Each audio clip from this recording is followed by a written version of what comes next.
Excited. I'm here with Mike O'Connor, and we're going to talk about those patterns where you keep ending up with the same problems at the job you had. Now, I know this has happened to many of you before. You've left one job or you got promoted or something, and you thought it was going to be better. You thought that everything was going to be so great. And then 4 to 6 months later, you're like, shit, everything is exactly the same problems, different boss, whatever. So we're going to talk about that. And so if that's happened to you, you probably would want to continue to listen. So, but Mike is doing something that is perfect for him now. He's not having those problems anymore. So, what are you doing today? Yeah, well, thanks so much for having me. It's great to be with you, and I just love the analogy that you have for opening the show. But right now, I am working as a consultant and coach, so I help higher education schools, universities, and colleges sort of up their career services program. But the thing that I also work on that I'm super passionate about is sort of coaching and helping people find professions and jobs that they absolutely love and that connects with their inner voice, their inner wolf, if you will. Right. So great to be here and glad to be with you. I'm super excited. Okay, now, we all have a why we do the things that we do. And most people are not really aware of why they're doing it. Oh, I have to pay the bills and I have to make money, blah, blah, blah, blah. So that's their why as far as they know. But I know most of the people that come here on Be the Wolf, they've found something that's true and right for them. So there is a why they do what they do. So for you, why is it that you do what you do? Yeah, work represents like such an incredibly like big piece of our lives. And to sort of do, you know, like 40% of your waking life and do it without any kind of purpose, without any kind of intentionality, or to, sort of work in any capacity that doesn't really sort of connect to that like inner voice or the thing that is just you and the things that are inherently you that you've designed and baked and become and sort of stepped into, like that's just really sad. And I know so many people, and I've been that person that is just very disconnected from the sort of bigger why. So like my why is helping people find their why. Because I've had it and I've lost it and I found it again, and it feels really good. And it feels really good to sort of have it. So my why is essentially sort of help more people find their why and connect with things that really sort of bring them joy, and that meet and help the needs of others, and help them sort of essentially sort of take the things that they're best at and the things that they love, and sort of connect that to needs in the world. I love this because one of the keys to happiness, right? And those of you that know my why, I always say it at the end, but I'll say it right now. It's when we feel good about who we are and what we do, we create joy and elevate humanity. And so the one of the keys to happiness, which of course is creating joy, is that we have to have a bigger problem to solve. The brain needs a problem to work on, and it's not the problem. It needs a good problem to work on. Let me clarify, because making sure I don't end up on the street is not a good problem to solve. As soon as you can solve that problem time and time again, and it makes you go forward and then stop, you pay the rent, you stop, forward, stop, and so it's not a good problem to solve. We need a problem that's not solvable, right? Forever, I can find a million ways to help people feel good about who they are, what they do, create the joy. I can do that all day long for the rest of 18 million lifetimes. And so having that key, that purpose, that why is so important to your happiness because it gives you something creative, something bigger and more expansive to focus on. I think before we dive deeper, this is a really good time, Mike, for you to tell people about the free gift you have that helps people unlock their superpowers and purpose. Tell us about that. Yeah, absolutely. So if you can find it on my website, it's theactualizedself.com, THE hyphen actualized hyphen self. And then we've got linked in the show notes here as well. But it's essentially two exercises to sort of find your purpose, right? So to work out what that sort of bigger mission is for yourself and start to kind of look at the things that you like doing and the things that bring you joy and putting those together and mapping them to the world's purpose. And then the other thing that I do with a lot of clients is called finding your superpower, where it's essentially like a really simple Google form that you're going to you can take and replicate. And it's got the questions sort of pre-filled, but you're going to ask 3 to 5 people, like, what is the thing that you'd steal from me if you could, right? So colleagues, friends, people that know you really well, like, what's the thing that I do better than 99% of people? And it's a fascinating exercise because more often than not, we discount the things that we're really good at because they're easy to us, right? Right. So like having it reflected back and seeing it just tends to be a really powerful exercise because the things that you see, you're like, well, that's easy. And it's just like, well, yeah, it's easy for you. Um, so I found it to be such a useful exercise because you just get a completely different mindset shift and concept about who you are and what's sort of unique about you from the vantage point of people that have worked really closely with you. And one of the things that's really great about that, because people have this tendency to focus on what they lack. So and this is a survival skill, you guys. I mean, it's a survival thing that happened when life was much more difficult than it is to provide your basic needs, food, shelter, heat, water, because you had to focus on what you lacked so that you could survive. But here we are in this very abundant world, even though I know it might not feel like it, but that's because we're focused on what we lack. So it's really hard sometimes to see our own superpowers and our own strengths because we're comparing ourselves to others. We're seeing like, oh, they have that, I don't have that. So you're focused on what you lack. So I love this exercise for people.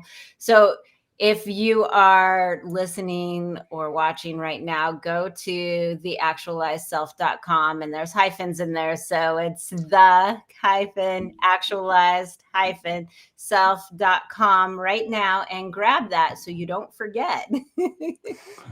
Yeah, no, thank you. It's true. And I think in the age of sort of social media, right, like all of that has just become amplified. We compare ourselves so much to other people, and you're constantly sort of thinking from this, deficit mindset.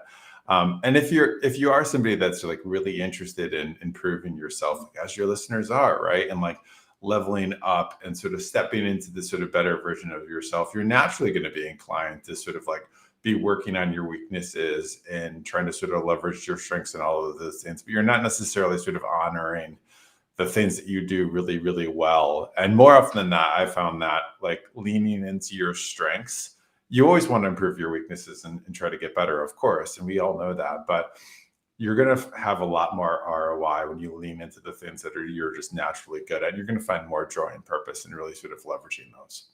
Yeah. And one of the things, I think this will be a great place to lead into your story. One of the things that people are really very, this is a pattern they create. They feel like everything has to be hard. When you don't lean into your strengths, I mean, obviously, just like Mike said, you want to continue to improve yourself and get better at the things that you're not so great at because it helps you. But when things come easy to us, a lot of times we doubt it. We are like, oh, this is too easy. It must be wrong.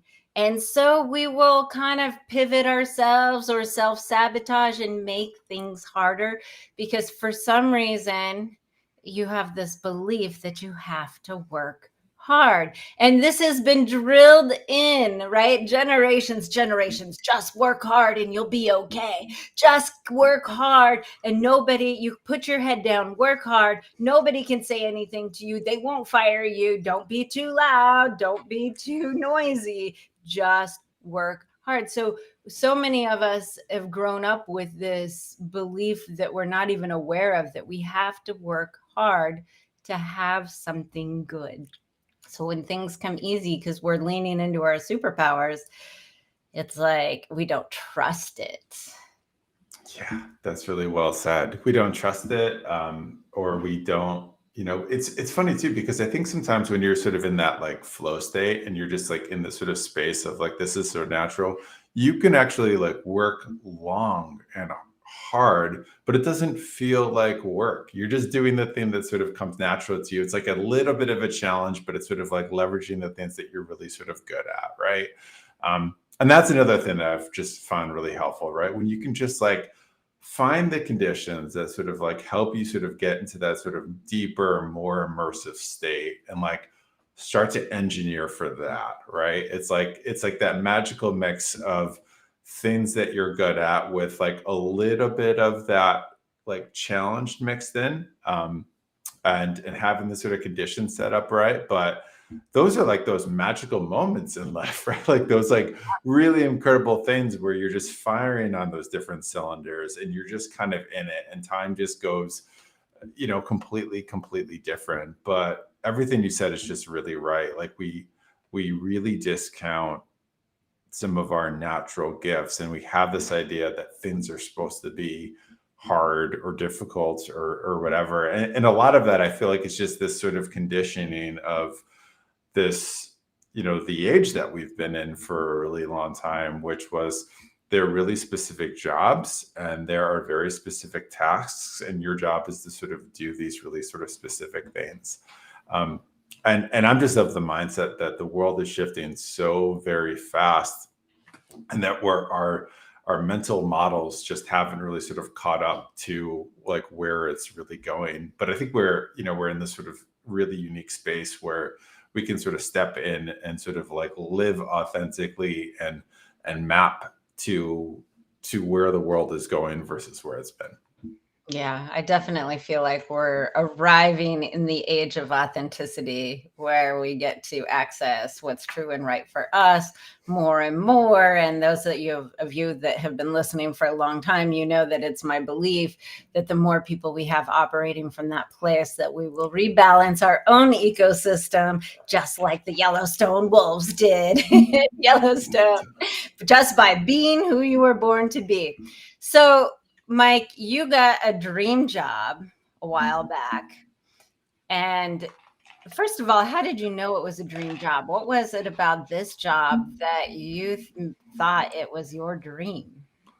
Yeah, I think I use the term dream job, and I think if I was like being as radically honest with myself, then as I have been in like the last like year, I wasn't. I was on a path, I think is kind of, the reality, right? Where for a long time I was trying to essentially sort of step into a senior level career role, right? And I think my why when I started doing what something similar to what I'm doing now was like helping college students sort of find the things that they're really sort of curious and passionate about. And that was my why, right? Which isn't super different from what it is now. But what happened along the way is I found myself in sort of positions where I would get promoted to leadership positions or sort of step into these different roles. And I had my eye on like the big job. And I was just so focused on that big job. I was just like, that's the next step. That's the thing I'm going to do. It was almost kind of like the default path, right? And so like, I think my dream was all completely self-architected. It was all just kind of like, oh, well, I'm going to be happy when I hit this thing, right? I'm And going to be happy when. I'm going to be happy when, right? Like I've worked hard. I've done these different things and I've positioned my skills and all these things to be really good for this, right? And wow, the people that are one step above me are making 60% more than I am. Like, this is going to sort of solve these, like, this imposter syndrome that I have, or this, like, these things that I have. It's going to sort of like help with, or whatever. And it's like, it's so funny that I thought that or felt that, because I helped people get jobs. Like, that's like what I did, right? Like, it's like, I listened to this stuff, I read the literature, I'd see these sort of faults in sort of other people, but I just wasn't, for whatever reason, it just wasn't sort of part of my operating system. I was just really sort of focused on getting this thing. And long story short, what had happened for me was, I get recruited to a job. I have this like very crazy sort of set of circumstances where my second daughter was 12 days old.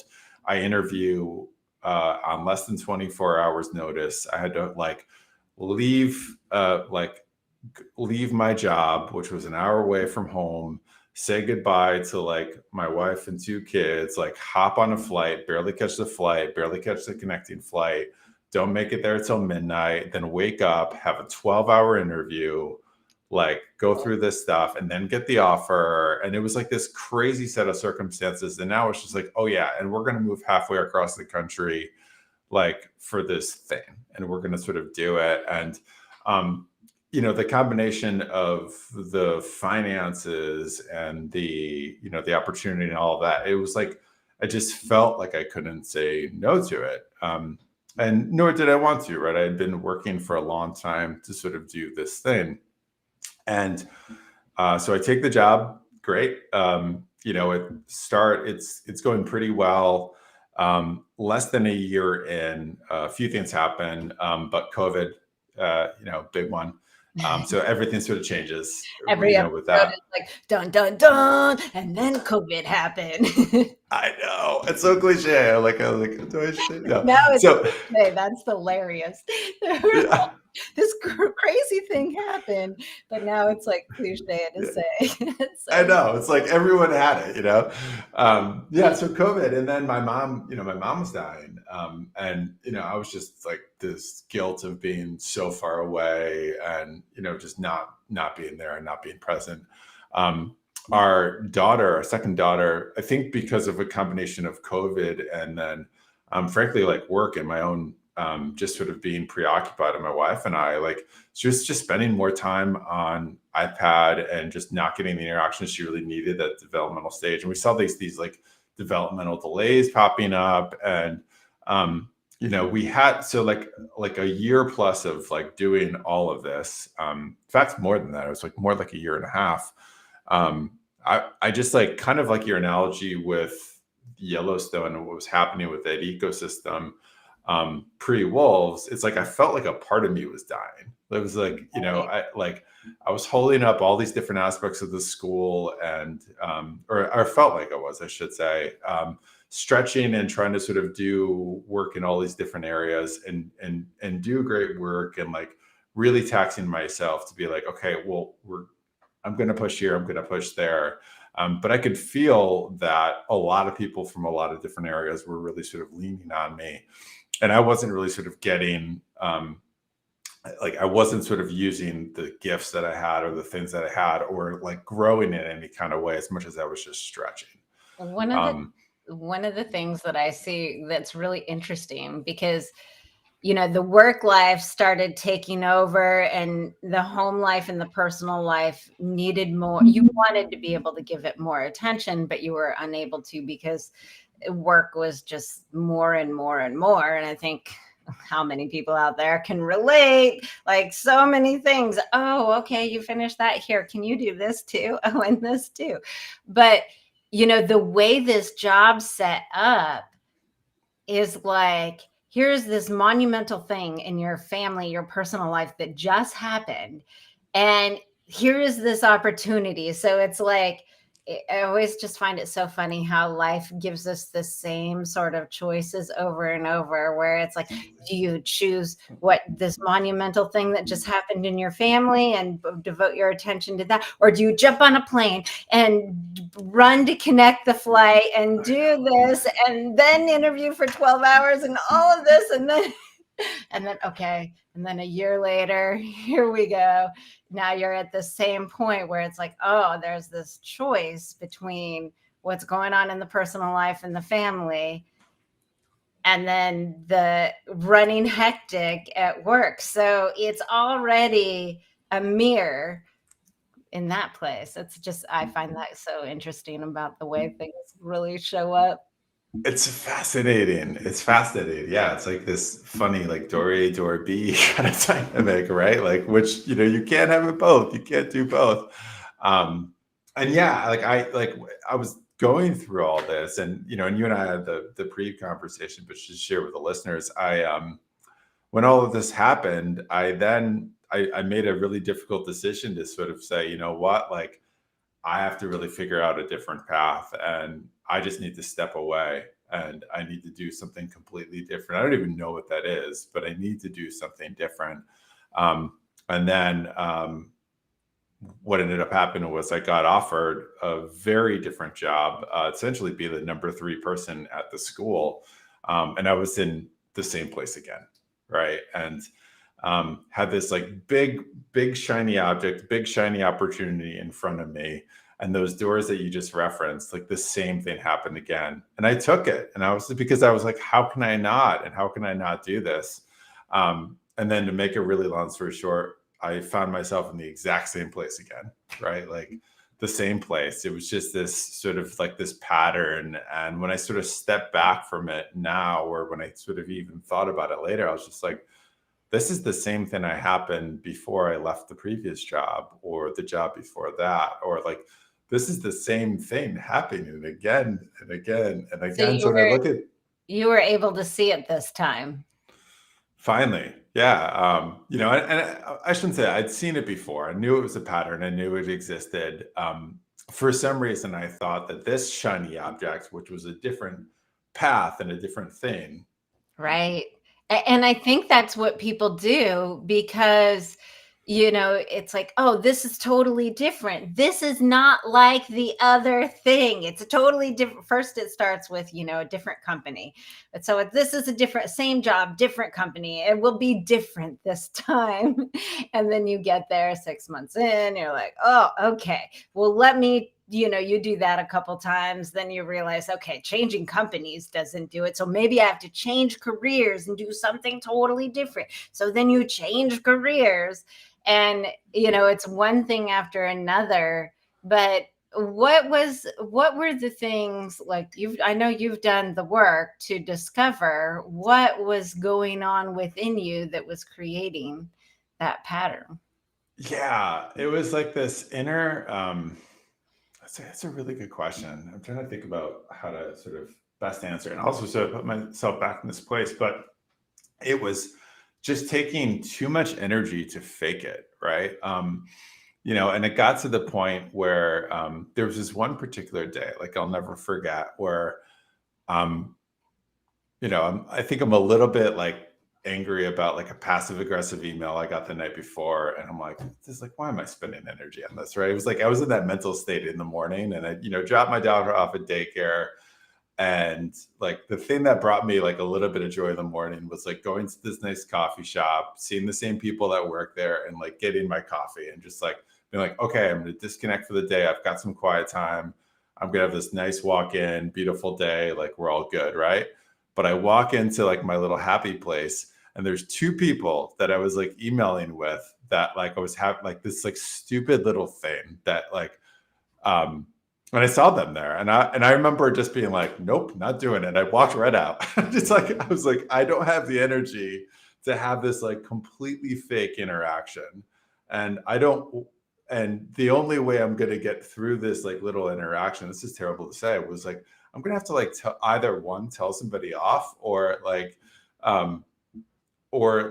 completely sort of swallow things that in a way that I don't feel good about. I don't want to do either of those. Right. And it was like, but it was like, it was that sign for me where it's just like, okay, like if I can't like have a conversation with somebody who's just like, just doing something that they feel that they need to do to get through their day, and I Right. can't like sort of do that, like maybe I'm not in the right place, or like maybe there's like something telling me here that like this is not a great situation, and this is something that you should really sort of evaluate and get a little bit sort of more curious about. So there was It's, that, and then there, yeah. oh, sorry.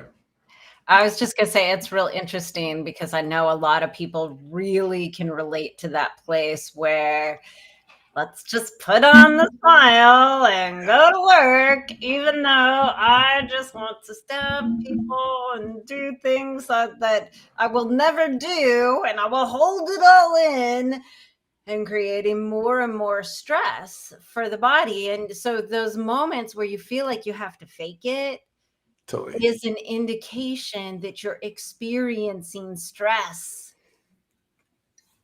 Yeah. Completely. Yeah. And it was just like, it was, there was so many little things like that. And there was a series of events that I was like sort of putting together, and different sort of things, that I was hosting or facilitating or leading or whatever. Um, and I feel like there's always this sort of interesting sort of balance and dynamic that we all sort of walk between, like our authentic selves and like the professional self. And I think like ideally you want to learn like where the two sort of intersect, or be in a place where it's like you can just be completely authentic, right, and not have that sort of energy drain. But for me, it's like the two were just kind of getting pulled apart a bit, and the overlap was like just really, really small, and I wasn't really sort of like finding that, which didn't feel good.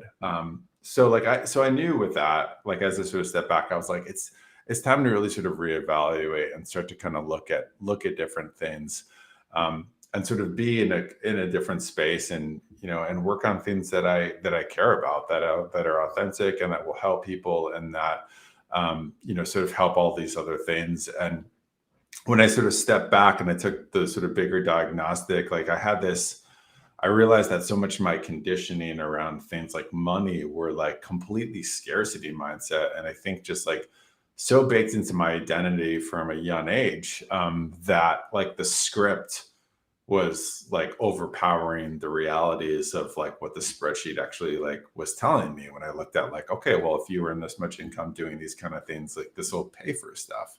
So, yeah, I think it was, for me, it was a lot of like, it was a funny mix of like really addressing the sort of authentic things that were just sort of pulling me apart from what I didn't want to do. And then like just really sort of like looking very realistically and honestly at like a lot of the different things that I wanted to do and that I could control for, and knew I had some autonomy over. So, happy to say in a much better place. Well, you've got that place where the scarcity mindset is running your life. And I know so many people can relate to this place because you're focused on what's going to happen if you don't do something, right? It's not focusing on what you have. It's like, oh, I have to do this or I will lose these things, realizing that you have the capacity to go somewhere else, do something different, all of these things. But when you've been brought up in that fear mindset that you have to prevent the catastrophes from happening, you're focusing on all the things you don't have. We talked about it a little bit in the beginning, that you're focusing on what you lack. We are comparing yourself to other people, like, oh my gosh, they have a new Mercedes Benz. I felt like I wanted to sing that in a country twang there. But you're focusing on things other people have that you think that you lack, that you think will be the source of making you happy. But once you start to realize that you have enough, you are enough, your nervous system starts to calm down, and that stress of trying to fake it at work changes. Yeah. You start to feel calm and move forward in a different way. Internally you feel safe, and the reality is most people don't feel safe. And so they're experiencing all this stress. They're thinking they have to fake it to make sure that they're safe, all of these different things. And this is a good time. A lot of you don't know, you guys are doing all these things to manage stress. You're going to yoga, you're learning to meditate, you're doing all this stuff. But the problem is if you're doing a ton of self-care to try to get through your horrible job, you're actually making your stress worse. And you guys can find out more about this at elevatefreegift.com. There's a guide that you can download that is called 3 Reasons Self-Care Makes Your Career Stress Worse. And the one thing that works, so open up the browser, elevatefreegift.com. You can get that free guide. And so you're feeling the stress. The stress is overwhelming. You know it's time to make a move. So what is it that you do? Yeah, well, just to sort of underscore something that you just said there. Yeah, I was doing exactly what you just said, right? Like, I was doing like daily journaling and meditation and like working out, like doing all of this stuff and sort of checking in. I just kind of found myself sort of getting back into this sort of space. And for myself, to sort of make a bigger move, there was a few things. There was the sort of like looking at costs and getting like really particular and granular with like sort of financial needs and things like that. So that was a big part of it, just for the mental side of it, and like looking at things like healthcare costs and like all of that, and like the ideas that I had in my head again just didn't map to reality. It's just like, okay, if I cut these expenses here, here, and here, like I'm good, right? And like Right. we're gonna be okay with if I XYZ, right? So that was, I think, a huge mental hurdle, because it just sort of undid the block, and sort of so much of it. But what I had to do for myself too, which is like a little like sort of hard to admit, but like my imposter syndrome was like so great. Like despite like working at one of the best like colleges in the world and getting recruited and like stepping into like this bigger role and taking on these like consulting positions, that I was like I had to like create an evidence folder. Like I had to like create and like look at like the wins that I had from these different areas like of my career and life. And I had to like stack it all up and like look at it to objectively even sort of say like, oh yeah, like maybe you have some like worth to like do this. And it's like, it's terrible to say that, but it's true. Like I had to like see it on paper to like kind of start to convince myself. And then I had to like keep learning more skills and like stacking the skills that I already had on top of the things that I already did to continue to prove it to myself. Because it just didn't like, I just didn't really sort of like feel it. And the more I started to kind of like do that, but I actually like kind of look at the evidence, the more I was just like, I kind of was just like, oh, okay. Like I started to like see it, and Right. then like the feedback I'd get from other people that I had heard enough, like it started to just sort of like hit different.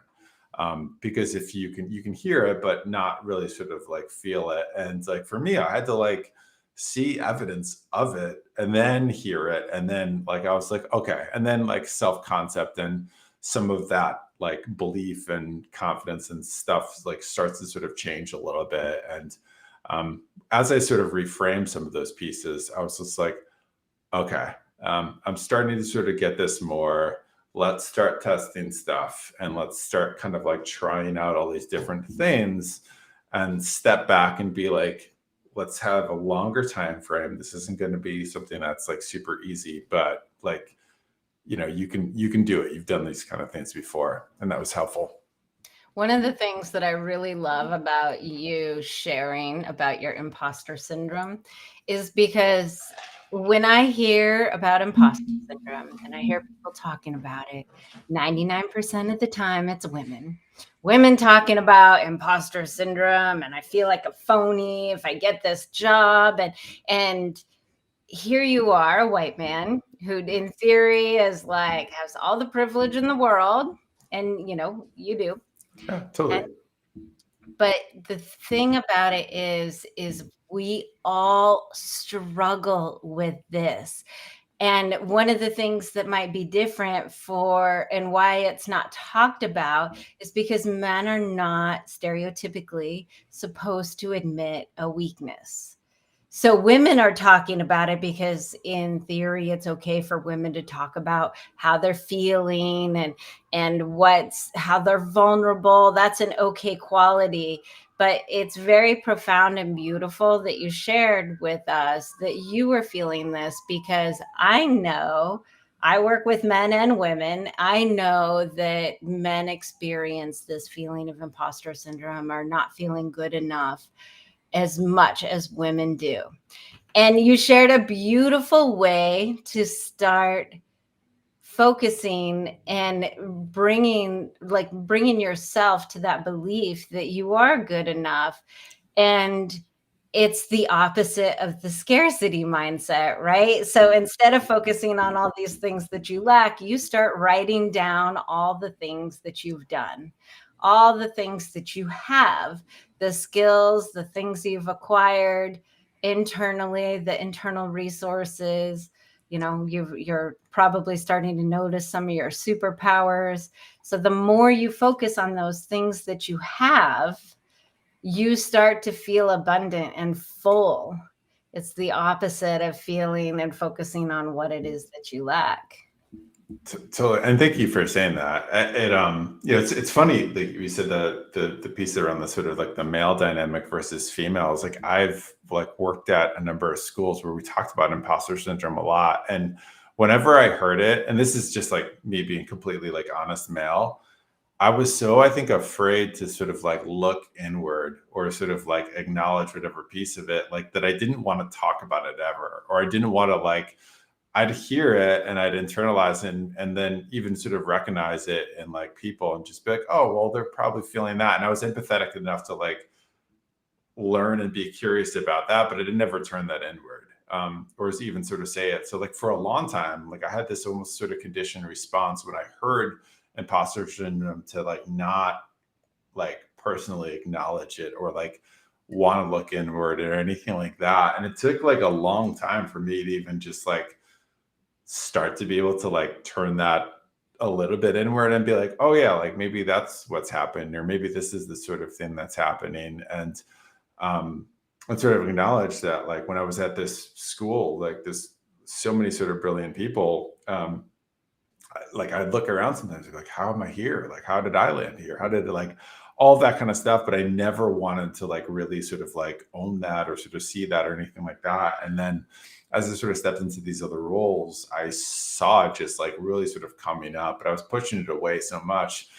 And I think like one of the things that happened to me was I was hesitant to make this sort of transition away from my job, because I was like feeling that imposter syndrome, like there was this conditioning I had to kind of say like, oh well, like you should run towards the things that you're scared of, and you're scared of this, and like you need to sort of like confront this sort of head on, but not sort of understanding the nuance between that and like, oh yeah, well this is just not a good fit for you, right? Like you can, you're Mm. not ignoring imposter syndrome by sort of doing something that's like, no, you're gonna like you're gonna feel this in a lot of different sort of areas or sort of things like, but like you can't sort of conflate the sort of like not being a good fit with this sort of thing.